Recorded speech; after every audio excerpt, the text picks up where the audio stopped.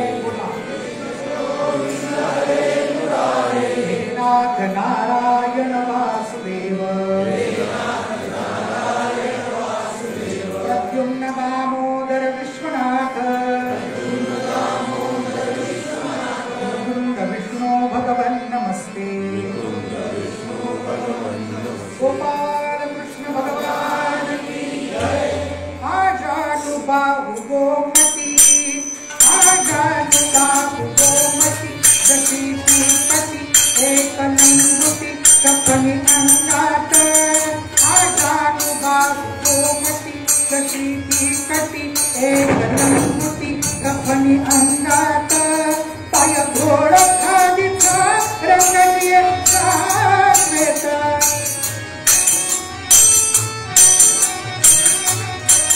नाके समस्तकावरी दाढी नापुरी खूण साजरी हनुवटी खाली कानास छेद मुखामुला भिलाई कानास छेद मुखामुला भिलाई मुखामनिंब वृक्षात कालकी वरी वाटे उदयास हवे शिरडीचे भाग्यते मोठे उदयास हवे शिरडीचे भाग्यते मोठे। काल आपण बघितलं की या माणसापतींनी या साईनाथांना राहण्यासाठी एक मशीद दिली। ती मशीद हळूहळू नंतर त्यांनी व्यवस्थित करून घेतली। बोलू नका बोलू। त्या मशिदीमध्ये नंतर साईनाथांनी त्यांच्या भक्तांनी मिळून सर्वांनी तिला फरशा बसवल्या, सारवून वगैरे घेतलं, तिथे बसू शकेल अशी व्यवस्था केली। आणि इतर मशिदीमध्ये जे बघायला मिळणार नाही ते तिथे आजही बघायला मिळतं। तिथे सतत तेवत राहणारी अशी धुनी पेटवली, ज्याकडे तोंड करून त्याचे कोणाला असतं बघा मोठं, त्याच्याकडे तोंड करून नमाज पडलं जातं, त्याला निंबर म्हटलं जातं। त्या निंबराजवळ फुलं व्हायला लागलेलं। बाबा तिथे दळण दळून स्वतः कधी कधी त्यांना लहर आली तर पीठ गहू दळायचे, धान्य दळायचं, त्याचं पीठ असेल त्याच्या चपात्या भाकऱ्या स्वतः बनवायच्या। त्यासाठी जात आहे धान्य साठवणीचं पोतं तिथे ठेवलं, बाहेर घंटा टांगली आहे आणि बाबा तिथे बसायला लागले। फकीराचा वेश आहे, अंगावर डोक्याला फडका बांधलाय, अंगावर कपनी खाली लुंगी लावलेली आणि हे तरुण वयातले साईनाथ शिर्डीमध्ये 5 घर भिक्षा मागून जेवायला लागले। ना केस मस्तकावरी दाढी नापुरी खूण साजरी हनुवटी खाली काना सच्छेद ना मुखा गुलाबी लाली। दासगुरु महाराजांनी त्यांचं वर्णन केलेलं आहे। आणि भिक्षा मागण्यासाठी बाहेर साईनाथ निघाले आणि आदल्या दिवशीच या सगळ्या भक्तांनी जणू काही त्यांना सांगून ठेवलंय की बाईजाबाई हाच तो पोरगा जो लहानपणी आपण बघितला होता। त्या शिर्डी गावामध्ये एक तर निंबाचं झाड आहे, त्या निंबाच्या झाडाखाली एक छोटा बालक येऊन बसला आणि त्या बालकानं तिथे ध्यानस्थ बसावं। सगळ्या गावाची घाण तिथे येऊन पडायची, हा तिथे येऊन ध्यानस्थ बसलाय। लोक त्याला हटकायचे, तो तिथून निघून जायचा, परत बसायचा, निघून जायचा, परत बसायचा। आणि एक दिवस तो प्रकार फिरता फिरता फिरता फिरता त्या माळसापतीच्या कानावर येऊन पडला। काय दुपार संध्याकाळची वेळ असेल, या माळसापतीच्या अंगात खंडोबाचं वारं आलं। आता देव आला म्हटल्यावर सगळं गाव तिथं जमा झालं। बोला देवा काय चला म्हणे, आता मला त्या निंबाजवळ घेऊन चला म्हणे। त्या निंबाच्या झाडाकडे सगळे सगळे त्यांना घेऊन गेले, ते देवाला म्हणजे माणसाकडे। त्याच्या म्हणजे जोश मध्येच अंगात आलं। तुमच्याकडे आहे का हा प्रकार? अंगात येणं बघितलंय सगळ्यांनी ना? घरातलं लहान पोरग सुद्धा एखाद्या दिवशी विचित्र वागायला लागलं तर आई पण म्हणते तुझ्या काय अंगात आलंय आज?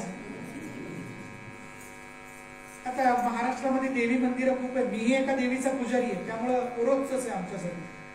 त्या अंगात आल्यानंतर तो म्हणाला खोदा खोदा लवकर खोदा म्हणून, कुठे खोदा म्हणून त्यांना तिथे घेऊन गेले आणि इथेच खोदायला सांगितलं।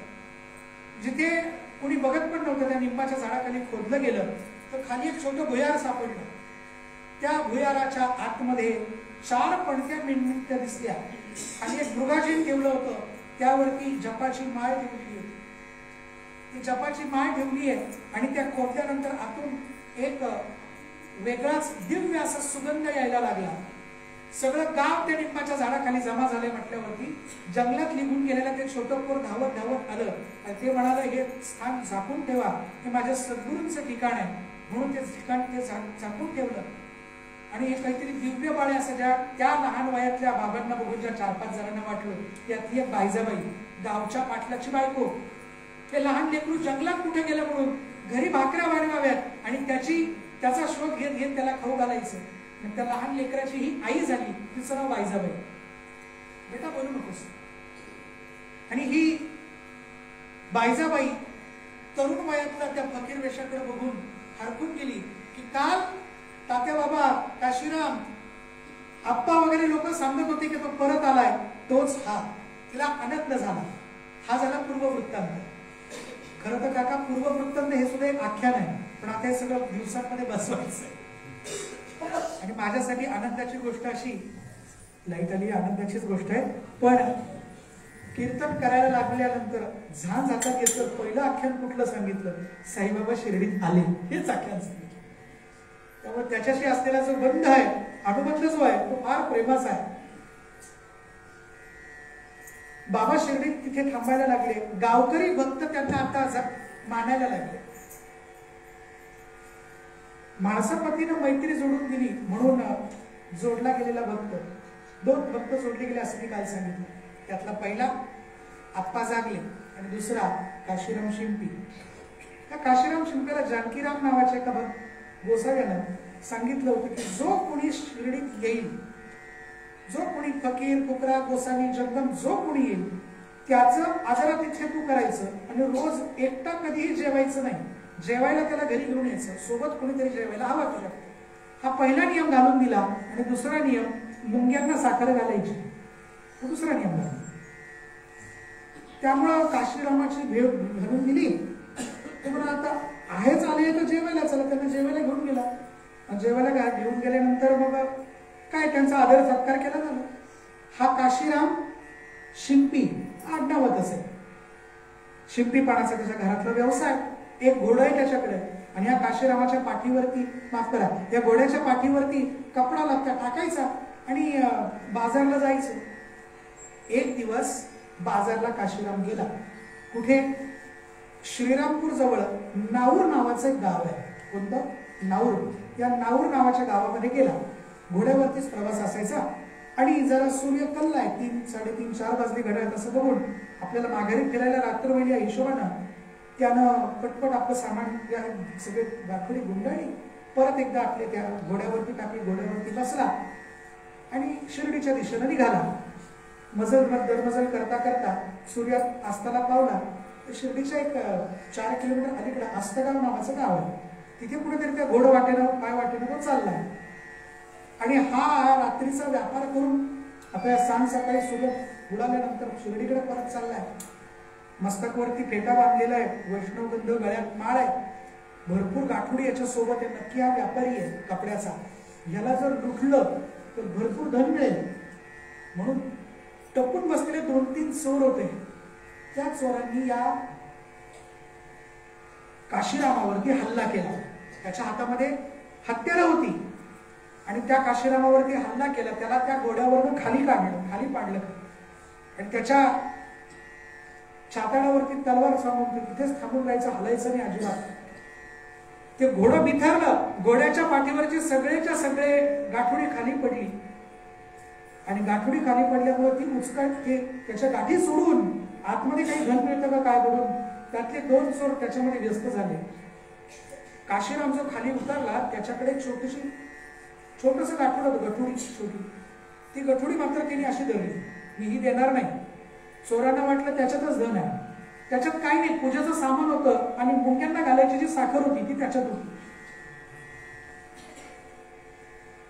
आणि ती साखर त्याच्यात असल्या कारणानं ती त्याला कोणाला हात लावू द्यायचं नाही. तो यांना वाटलं त्याच्यातच धन आहे.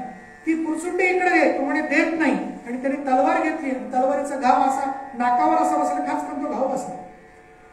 तो घाव बसल्यानंतर त्या रक्ताच्या धार लागली. भोवळ येऊन तो खाली पडला. खाली पडल्यानंतर ती पुरसुंडी खाली पडली. ती बघितली, धन मेला, मूर्ख कुठला. साखरेच्या पुरसुंडीसाठी स्वतःचे प्राण गमावले. जाऊ द्या बघू द्या, याच्यात काही नाही म्हणून हातातली तलवार खाली ठेवली त्या चोरानं आणि तिकडे तो सगळी गाठोडी उघडायला लागले. हा प्रसंग इकडे घडतोय, तिकडे शिर्डीत काय झालं? बाबांनी संध्याकाळच्या दिवे लागणीच्या वेळेला साईबाबा द्वारकामाईतून उठले, बाहेरच्या ओट्यावर आले आणि संध्याकाळच्या बोंबा मारायला लागले. काशी रामा काशी रामा बाबा मारित हाका, काशी रामा बाबा मारित हाका, मन भक्ताला झणी वाचवा, मन भक्ताला झणी वाचवा, प्रसंग पडला गाता.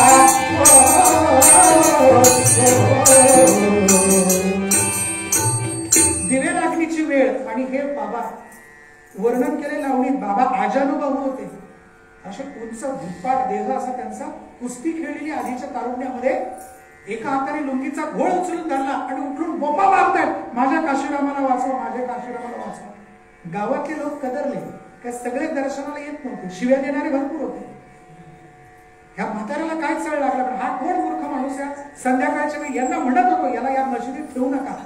दिवे लागण्याच्या वेळेस अभद्रासारख्या बोंबा मारतो, याला कुणीतरी आवरा म्हणणारे भरपूर जण होते. आणि भक्त मंडळी सुद्धा अंगणात येऊन थांबली. बाबा शांत व्हा, समोर जायची कोणाची दिशा. त्या धुनीमध्ये ठेवलेले दोन निखारे चढूबाई बाबांच्या डोळ्यात आहेत, असे खदिरामदार झालेले. जवळ जायची कोणाची हिंमत नाही. बाबांनी सगळं डोक्यावर घेतली द्वारका, मी नवे गाव डोक्यावर घेतला, ओरडून ओरडून माझ्या काशीरामाला वाचवा. कसं बसत दोन जण वर गेले, बाबांच्या इथे धरलं, त्यांना जागेवर बसवलं. इकडे काय घडलं?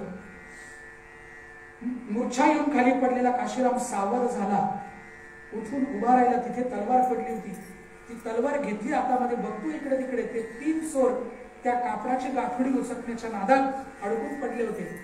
काशीरामानं स्वतःला सावरत तलवार हातात घेतली आणि तलवार हातात घेतल्यानंतर त्यानं त्या चोरांना नकळत मागच्या बाजूने गेला आणि एका चोराच्या पोटामध्ये खाचकन ती तलवार खुपसून एकाला तिथेच मारला. एकाचा रक्ताच्या थारोळ्यात पडून मेलाय म्हटलं, बाकी 2 पळून गेले. पूर्ण शरीराची ताकद निघून गेली होती, रक्तस्राव झाला होता, ग्लानी तो बोबळ येऊन बेलकंठ तसाच उभा होता, हातातली तलवार गळून पडली. ते घोडं फार समंजस होते, ते मालकाजवळ येऊन उभं राहिले. कसा बसा आपला देह त्या काशीरामानं घोड्यावरती लोटला, डोकं घोड्याच्या मानेवर टेकलं, थाप मारली आणि त्या दिवशी घोड्यानंच काशीरामाला शिर्डीत आणलं. ज्या वेळेस द्वारकामाईच्या अंगणातनं ते घोडं घरी जाताना बघितलं, त्याच वेळेस साईबाबा शांत झाले.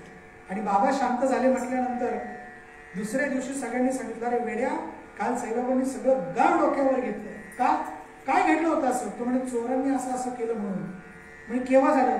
सूर्य मावळल्यानंतर 2 घटका 3 घटकानंतर घडलं म्हणे. ती दोन्हींची वेळ मॅच झाली आणि मग तो म्हणाला, तुला कालच्या संकटातनं याच माऊलीनं वाचवलं. असं म्हणतात की बाबा त्यावेळेस पूर्वी आधीच्या काळात ज्यावेळेस शिर्डीत आले त्यांना अनेक वर्ष भक्तांना जडीबुटीची औषधे देते, तेव्हा घरी जाऊन या काशीरामाच्या जखमेवरती मलमपट्टी केली, त्याला बरं केलं. आणि या गायीनं ते वासरू परत आपापल्या गोठ्यात घेऊन आली. या न्यायानं बाबांनी काशीरामाला स्वतःशी जोडलं. आता याला वेगळं वाटायला लागलं. बाबा हेच माझे, ज्यांची भेट व्हायला हवी होती ते भेटले, हेच माझे सद्गुरुनाथ आहेत असं त्याला वाटायला लागलं. एक काहीतरी जुना ऋणाणू बनलाय असं त्याला वाटायला लागलं. थोडस आधी वाटलंच होतं, पण आता तो रोज शिर्डीत यायला लागला, बाबांकडे द्वारकामाईत यायला लागला. द्वारकामाई म्हणजे काय? जिथं बाबा बसायचे त्या मशिदीचं नाव आहे द्वारकामाई आजही. आणि त्या द्वारकामाईमध्ये हा काशीराम रोज सकाळी यायचा, बाबांना नमस्कार करायचा, बाबांची परवानगी घ्यायची. बाबा अमुक ठिकाणी बाजारला चाललोय, जाऊ? बाबा हो म्हणाले तर निघायचं. मी तो निघाला. तो गेला, तिकडून जाऊन आला की संध्याकाळ झाली असेल, बाबांच्या आरतीची वेळ. अशीच एक पैशांची पुरचुंडी असेल, ती पुरचुंडी बाबांसमोर ठेवायची आणि बाबांना त्यांनी विनंती करायची, काशीराम बाबा प्रति बोले, काशीराम बाबा प्रति बोले, द्रव्य असेचे मिळविले, ते घ्यावे इच्छे आपुले श्री साईनाथा. कपड्याचा ओ माझा धंदा, त्यात मिळवितो भाकर कांदा, मी तुमच्या चरणीचा बंदा साभाळा मागे, मी तुमच्या चरणी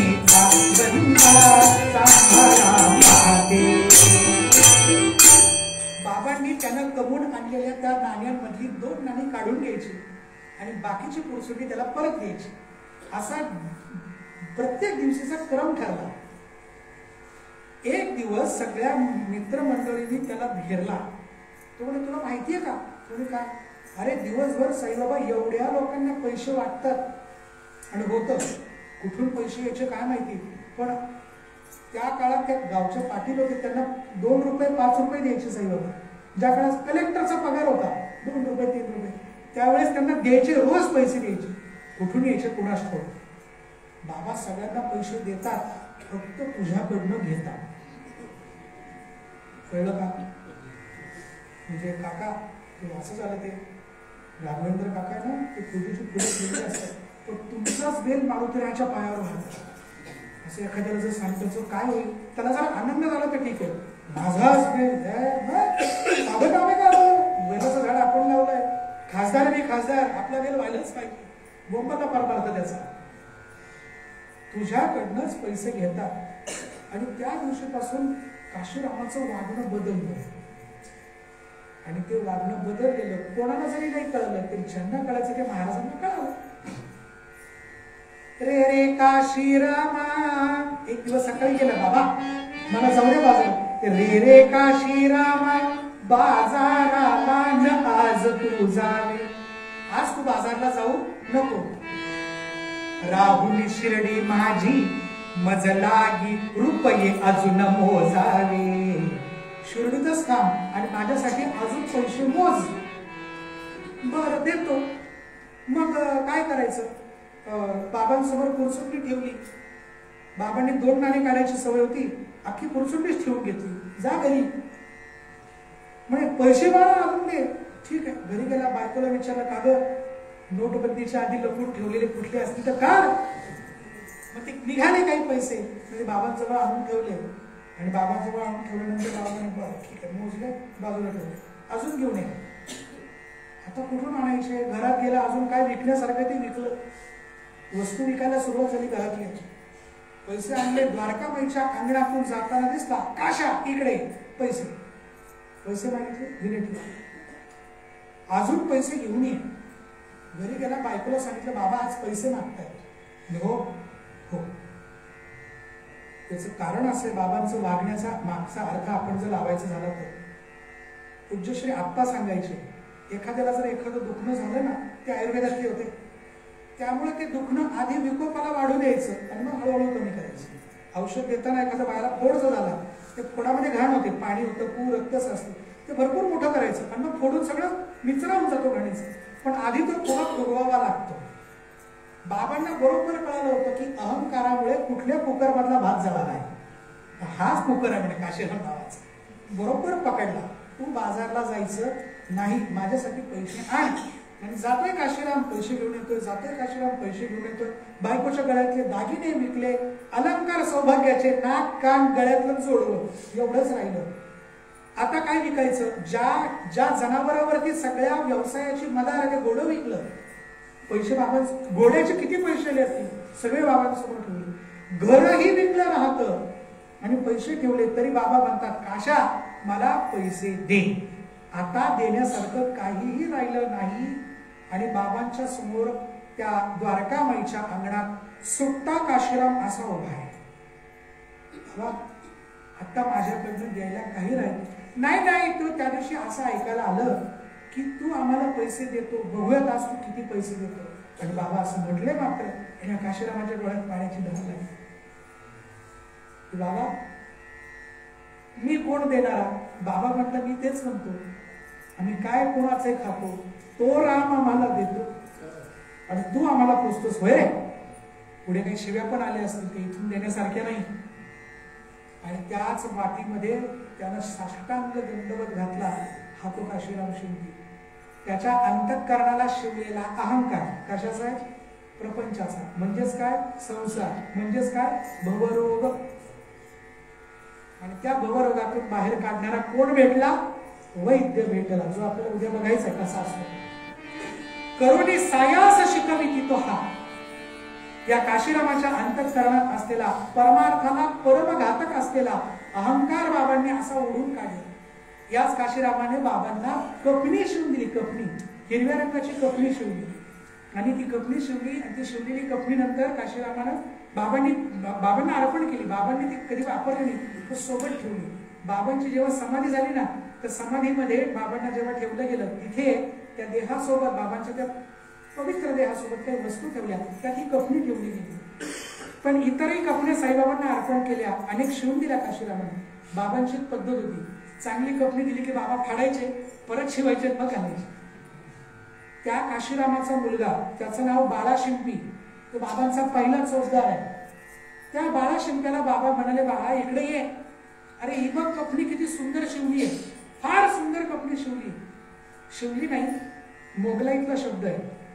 ही कपणी की नाही लई भारी तुरपली आहे, अगदी माझ्या काशीरामासारखी तुरपली आहे. संतांनी भक्ताला माझं म्हणणं आणि छान म्हणणं, काय भाग्य असेल काशीरामाचं. बाळा काशीराम शिंप्याला बाबांची सेवा केली. त्यांचा मुलगा, ज्याचं नाव रंगनाथ बाळा शिंपी, आणि मग आडनाव बदललं म्हणतात, त्यांचं आडनाव झालं मिराणी. बायकांचा मिराणी प्रकारच्या चोळी पूर्वी घातल्या जायच्या, त्या शिवणारे त्याला म्हणायचं मिराणी, त्यामुळे त्यांचं आडनाव झालं मिराणी. त्यांचा मुलगा, त्याचं नाव रंगनाथ बाळा शिंपी किंवा रंगनाथ बाळा मिराणी, हे तबला वाजवायचे, शिवणकाम करायचे, शिर्डीतच राहायचे. त्यांनी सुद्धा साईबाबांची सेवा केली, भक्ती केली, जे काय पडेल ते काम केलं बाबांच्या दारात. प्रपंचाच्या कामानिमित्त हा रंगनाथ शिंपी काही काळ श्रीरामपूरला जाऊन राहिला आणि पुन्हा बाबांनी त्यांना शिवले. बाबा तोवर समाधीस्थ झाले होते, पण त्यांना घेऊन आले. हा रंगनाथ शिंपी जेव्हा बाळा शिंप्यांच्या पोटी जन्माला आला, त्यावेळेस बाबांनी बाळा शिंप्याला सांगितलं होतं की पुढचे 8-10 दिवस याचं तोंड तू बघू नकोस. आणि हा रंगनाथ शिंपी बाबांच्या अंगा खांद्यावर खेळलेला आहे. खरोखर त्यांनी 8 दिवस बाळाचं तोंड बघितलं नाही, नंतर बाळाला बघितलं आणि मग त्याला पुढे त्याचं संगोपन केलं. बाबांच्या दयेनं या काशीराम शिंप्याला मृत्यूची तारीख मिळाली ती एकादशी, बाबांची कृपाच म्हणायची. आणि रंगनाथ शिंप्याला मृत्यूची तारीख जी मिळाली ती दासनवमी. दासनवमीच्या दिवशी रंगनाथ शिंप्यानं आपला देह बाबांच्या ठिकाणी ठेवला. या काशीरामानं सुद्धा बाबांना चरवीभर दूध अर्पण करायचा प्रघात घातला. नंतरच्या काळात दूध नाही, पण घरात तयार झालेली पहिली चपाती ही साईनाथांना अर्पण करायची, असा प्रघात त्या घरामध्ये सुरू झाला. या रंगनाथ शिंप्याचा मुलगा शांताराम, त्या शांतारामाची मुलगी जिचं नाव ज्योती, ती माझी आई आहे. हा माझा कौटुंबिक साईनाथांशी जोडला गेलेला अनुबंध आहे. माझे आजोबा शांताराम रंगनाथ निराणे, त्यांचे वडील रंगनाथ शिंपी, त्यांचे वडील बाळा शिंपी, त्यांचे वडील काशीराम, असा माझा श्री साईनाथ महाराजांशी असलेला मातृकुळाकडचा अनुबंध आहे. म्हणून हे आवर्जून आख्यान आज तुम्हाला सांगितलं. आजही बाबांसाठी घरात तयार झालेली जे काही अन्न आहे ते आधी प्रसाद म्हणून बाबांना अर्पण केलं जातं आणि मगच त्याचं सेवन केलं जातं. आता माझे मामाश्री तिथे आहेत, मामे भाऊ तुमची सेवा बघतायत, वेगवेगळ्या क्षेत्रात वरती जात आहेत, पण एकच, आम्ही बाबांचे चोखदार आहोत. हा अंतःकरणातला भाव मात्र तसाच आहे. सद्गुरूंनी परमार्थाला घातक असलेला अहंकार काढला आणि स्वतःच्या सेवेमध्ये लावून घेतलं. म्हणून मी स्वतःला कृतार्थ समजतो का एवढ्या मोठ्या कुळात मला जन्माला घातलं. आणि दुसरं, कीर्तनाचं व्रत हाताशी दिलं, झांज हातात दिली, जे बाबांना फार प्रिय आहे. अशा साईनाथांच्या रूपानं जे वैद्य लाभले म्हणून आम्ही भाग्यवान आहोत. ते वैद्य कसे असावेत नाही, ते वैद्य कसे असतात याचं वर्णन आपल्याला उद्याच्या पूर्वरंगात बघायचं आहे. आणि उद्या सद्गुरू श्री गजानन महाराजांचा प्रकट दिन, बरोबर ना, प्रकट दिन, तेव्हा त्यांच्या चरित्रातली एक कथा आपल्याला उद्या बघायची. तेव्हा उद्या सर्वांनी जरूर कीर्तन सेवेसाठी या. उद्या 19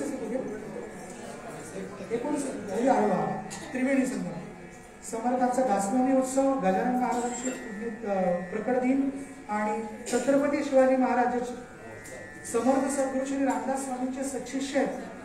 नुसते सत्शिष्य नाही, स्वनामधन्य शिष्य आहेत असे छत्रपती शिवाजी महाराज यांची उद्या जयंती आहे तारखेनुसार. त्या निमित्ताने एक निवेदन आहे, ते निवेदन भैरवीच्या आधीच काकांना विनंती करतो आताच सांगा.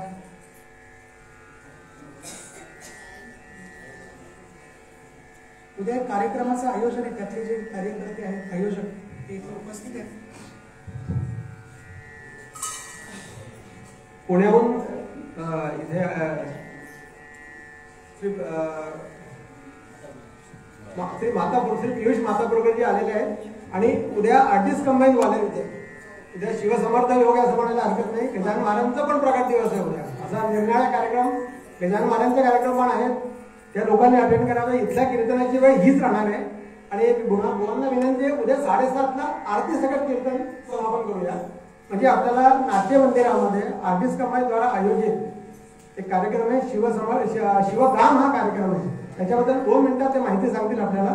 आपण सर्वांनी आवर्जून तिथे पण यावं. 2 तासाचा कार्यक्रम असणार आहे तो.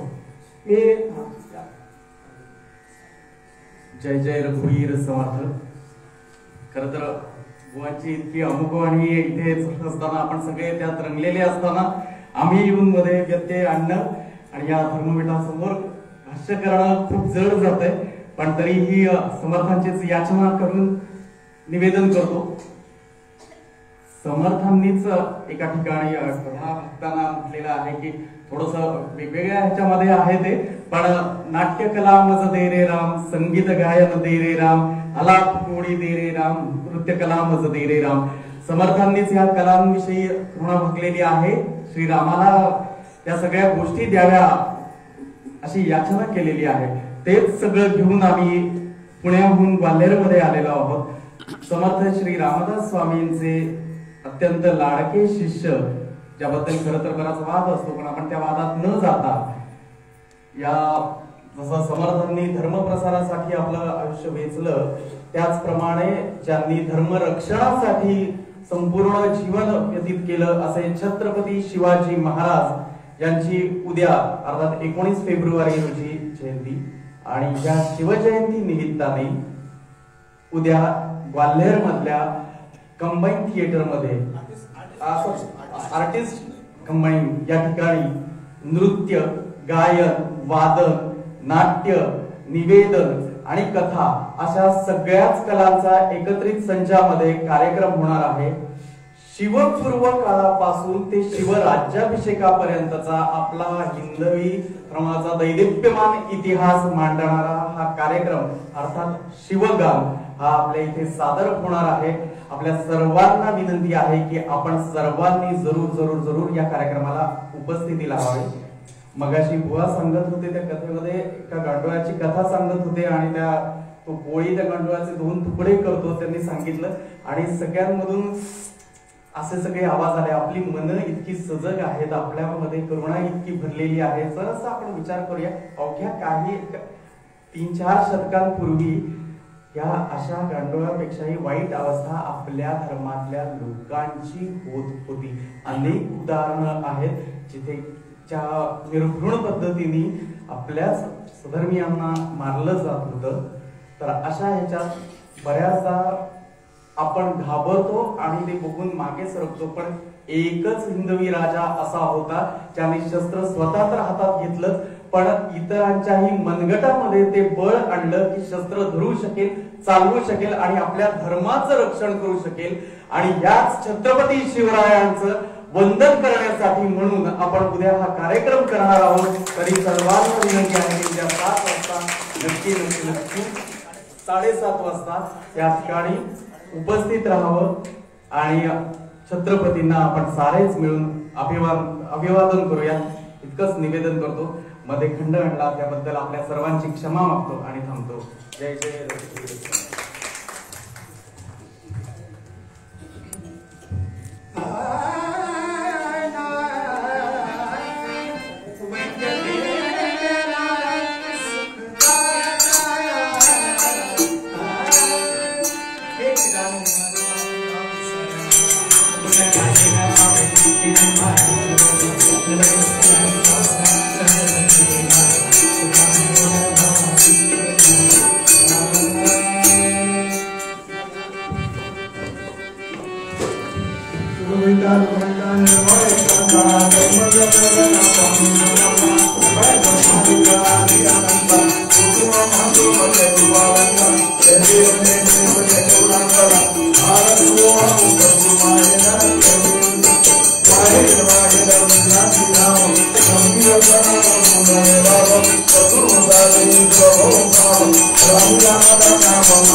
Jai Jai Jai Jai Jai Jai